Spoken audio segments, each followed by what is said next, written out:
Launching a new product but worried about ordering too much inventory upfront? Before you tie up serious cash, or worse, end up with inventory you can't move, there's a smarter way to launch. One that keeps your orders small, lowers your risk, and still gives you early feedback from the market. Let me show you how. Overordering inventory is one of the most common and most widespread mistakes in product businesses, and it's also one of the most expensive. The consequences don't always show up right away, but over time, they quietly drain your cash and create long-term financial stress. If you've ever ordered without knowing how well your product would sell, whether you're on Amazon, Etsy, Shopify, or building your own product from scratch, this strategy will completely shift how you approach ordering inventory for new product launches. Hi, I'm Jonathan Shea. I've spent the last 15 years building products and working with suppliers, learning the hard way how manufacturing really works. I'm here to share the lessons I wish someone told me earlier so you can launch smarter and scale faster. Before we dive into this strategy, I just want to be upfront.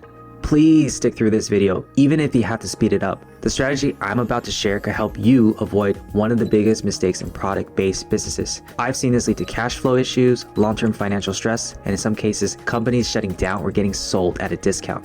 Now, some parts might feel dense or the ideas might be new, but whether you're already running a business or launching your first product, this could completely shift how you order inventory for products you're building from the ground up.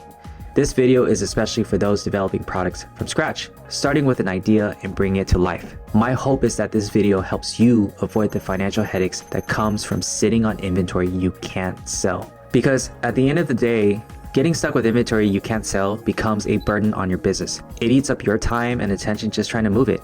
And that's a problem because your focus and your team's focus should be on new or high-performing products. You don't want everyone's attention wasted on inventory you can't sell. On top of that, it impacts your balance sheet. If you're applying for a bank loan or bringing in investors on board, carrying too much bad inventory can hurt you. So, why do businesses end up over-ordering in the first place? It usually starts with MOQs, or minimum order quantities. See, most factories require MOQs because they won't produce below a certain number of units because that's how they stay profitable. They also have MOQs with their own suppliers too, from raw materials to components. But here's the issue. When you're launching something new, you don't know how it's going to perform.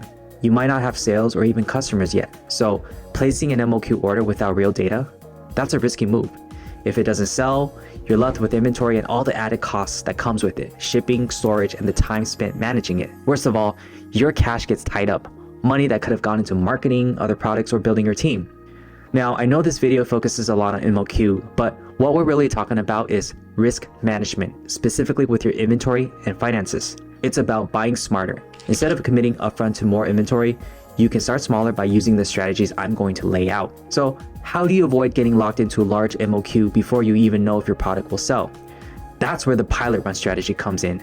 It gives you a smarter, lower risk way to test early before committing to a full production order. Here's how the strategy works. Before you even let your supplier move into a full-scale production, you're going to require them to do a pilot run. In Chinese, we call this 试产. It's not a production stage yet. You're still in development, but now stepping into a pre-production planning. This is where the factory defines the setup and tests how they'll actually build your product. They'll run a small quantity to see what's working, what's inefficient, and where issues might show up, whether it's quality problem, tooling adjustments, training gaps, or process breakdown. Think of it like the factory's rough draft, a rehearsal before the real thing. It's where they catch flaws, make adjustments, and stabilize the process before locking it in. In some industries, such as electronics, pilot runs are already standard practice. In others, they're not. But either way, you're going to require your factory to run them.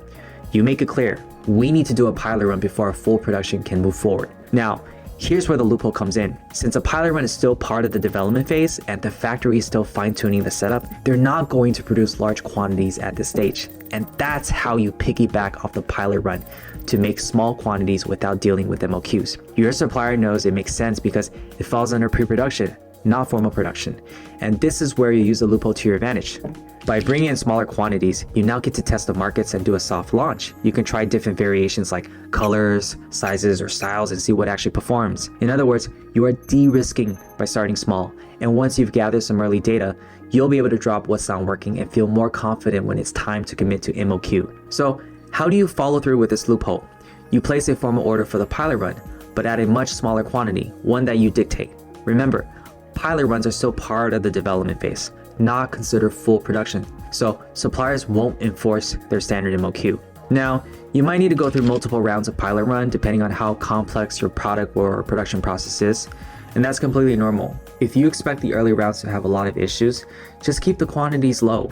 You don't even need to place a formal order yet, but as you get closer to the final round and you're confident most of the issues are stabilized, that's when you place a formal order. After all, it doesn't make sense to place orders if the quality isn't there yet, as suppliers know there's issues to work through. But once the quality is dialed in and you place an order for that final round, most suppliers are happy to sell you those units because that's still some money for them.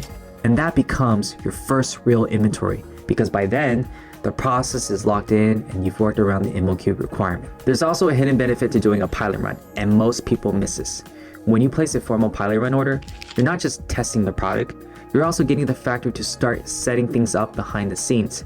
They'll enter your product into their system, create documentations, and begin defining the production steps. I've seen launches delayed by a few weeks simply because none of that started until the full production stage. So by initiating a pilot run early, you get your factory moving sooner, and that can save you a lot of time when it's actually time to build.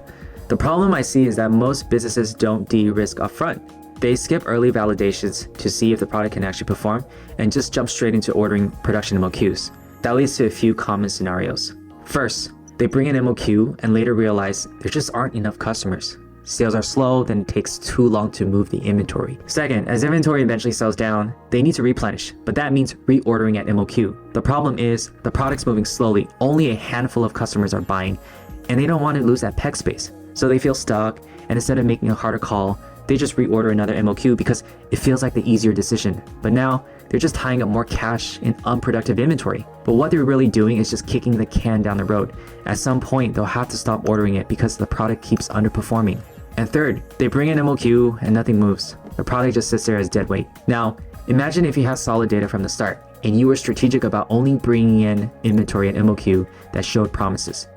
You'd be far less likely to get stuck with slow-moving products. When you validate early, you start to see what's actually working. And when something's working, it's more likely to gain traction and attract more customers over time. So the goal is simple. With a small inventory you bring in from the pilot run, you identify your winners and you drop your losers as early as possible. Winners tend to have a broader demand, more customers, and faster sell-through. That keeps your inventory moving at a healthy pace. So the productive inventory puts cash back into the business faster. That's exactly what this pilot run strategy helps you do. Start small, learn fast, filter out the losers, and make smarter, more confident inventory decisions. Now, let's bring it back. Here's why the pilot run strategy works so well. Let me break it down. First, it saves you money. If your product costs $10 per unit and the factory's MOQ is 3,000 units, that's a $30,000 commitment. But with a 500 unit pilot run, you're only spending $5,000. That frees up $25,000 you can put into the marketing, ads, or anything else to promote that product. Second, it limits your downside. If the product doesn't perform, you're not stuck with a warehouse full of unsellable inventory. You can pivot quickly, improve the offer, cut what's not working, and double down on what is. Third, you get real-world feedback fast. You can list the product online, send it to early customers, or do a soft launch. Either way, you can start learning what actually resonates before you commit to a bigger order. Fourth, you can test variations without a ton of risk. Want to see if the color black outsells red, or which size shirt moves faster, or which style is getting the most click? A smarter pilot run gives you the data without the financial pressure of a full-scale MOQ production order. Fifth, you refine your production process before scaling. When you implement pilot runs, your factory gets closer to locking in a smooth, repeatable system. You catch bottlenecks, fix problems, and clean things up, so when it's time to scale, you're doing it with confidence. So, let's say your product is gaining traction from the small pilot run inventory. You're ready to order more, but you still want to stay lean and avoid overcommitting to MOQ. Here's your next move. You're going to ask your supplier for a special one-time reduced MOQ as your first official production order. They may or may not agree, but push for it. How you frame the request makes a big difference. You're not asking for a favor. You're asking for support early on. So frame it as a one-time special deal to support this new product. Now, the key here is sequencing. You make this request after the pilot run, not before. So to recap, start small, use the pilot run loophole to test your products in small quantity. Include variations like color, size, or style so you can see what actually performs. Once you've gathered some early data and know what's working, that's when you follow up with a reduced MOQ request as your first official production order. So you're able to avoid the standard MOQ again, this time through a one-time special support. And that's how you avoid overcommitting, keep your inventory lean, and protect your cash flow from getting tied up in unproven product. It's a smarter, safer way to launch and scale. Now, this strategy can be nuanced. It depends on your product, your situation, and the type of suppliers you're working with. If you're running into challenges or want help tailoring this strategy to your supplier, just add me on Instagram and send me a DM. I'd love to hear what you're working on and see how we can apply it. And if you're an Amazon seller, Etsy shop owner, e-commerce brand, product developer, or even launching through Kickstarter, let's connect. I have insights and strategies that can help you streamline your launch, manage your inventory smarter, and avoid costly mistakes. If this video helped you think differently about how you bring in inventory for new product launches, hit that subscribe button and turn on notifications, and drop a comment below. What's your biggest challenge right now when it comes to working with suppliers?